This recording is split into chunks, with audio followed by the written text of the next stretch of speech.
নমস্কাৰ বন্ধুসকল, আজি আকৌ এটা গুৰুত্বপূৰ্ণ ভিডিঅ'লৈ সকলোকে স্বাগতম জনাইছোঁ। এইটো ভিডিঅ'ৰ মাধ্যমেৰে আমি আলোচনা কৰিম গুৱাহাটী ইউনিভাৰ্চিটিৰ FY UGPৰ আণ্ডাৰত পঢ়ি থকা 4th ছেমিষ্টাৰ হিষ্টৰী ছাবজেক্টৰ কিমানকেইটা ছাবজেক্ট পঢ়িব লাগিব, কি বিষয় পঢ়িব লাগিব বা মেজৰৰ কিমানটা ছাবজেক্ট থাকিব সেই বিষয়ে আলোচনা কৰিম। আহা ভিডিঅ'টো আৰম্ভ কৰোঁ। প্ৰথমে আপোনালোকে চাব পাৰিছে ইয়াতে হিষ্টৰীৰখিনি দিয়া আছে। হিষ্টৰী ছেমিষ্টাৰ ইয়াতে দিয়া আছে আৰু প্ৰত্যেকটো চাই ল'ব। আপোনালোকৰ course code, course name, semester এইখিনি সকলোখিনি দিয়া আছে। প্ৰথমে আমি চাম যিহেতু 4th ছেমিষ্টাৰখিনি চাব লাগে মাত্ৰ। 4th ছেমিষ্টাৰখিনি আমি চাম এতিয়া। প্ৰথমটো চাওক ইয়াতে ছেমিষ্টাৰ 4th ছেমিষ্টাৰ। গতিকে প্ৰথম আপোনালোকৰ পেপাৰ যিহেতু 4টা পঢ়িব লাগিব মেজৰৰ পেপাৰ। প্ৰথম পেপাৰটো হৈছে আপোনালোকৰ history of Assam up to 1826 CE। অৰ্থাৎ প্ৰথমটো আপোনালোকৰ এইটো পঢ়িব লাগিব যিটো দিয়া আছে এইটো। তাৰপিছতে আপোনালোকৰ পেপাৰ কোড দিয়া আছে HIS 040104, এইটো থাকিব পেপাৰ কোড।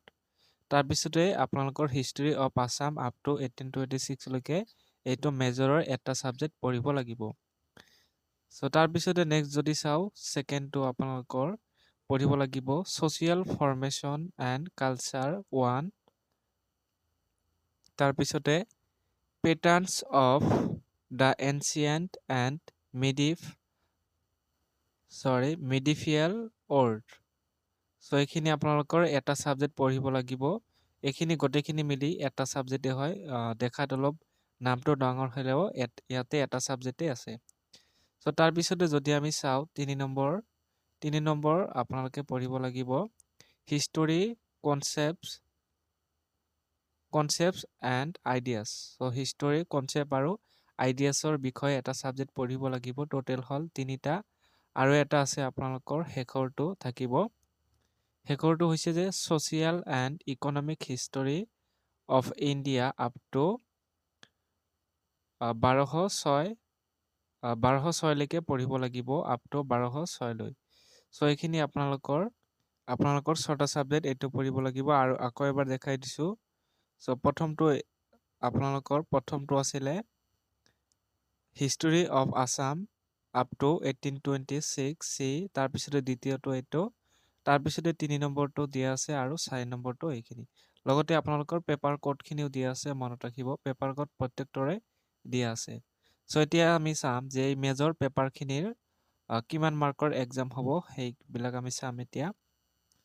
ইয়াতে আপোনালোকৰ চাওক যিটো আপোনালোকৰ ইণ্টাৰনেল মাৰ্ক যিটো আছে আৰু এক্সটাৰ্নেল মাৰ্ক। এইটো আপোনালোকৰ ছেছনেল এক্সামৰ কাৰণে এইটো আৰু ফাইনেলৰ কাৰণে এইটো।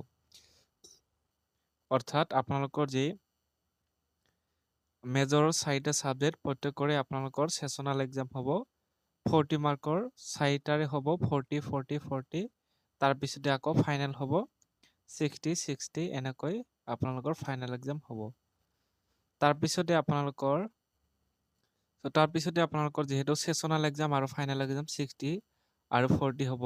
গতিকে আপোনালোকে যদি ছেছনেল এক্সাম দিয়ে 40 মাৰ্কৰ, তাৰ ভিতৰত পাছিং মাৰ্ক হ'ব 16 অৰ্থাৎ 16।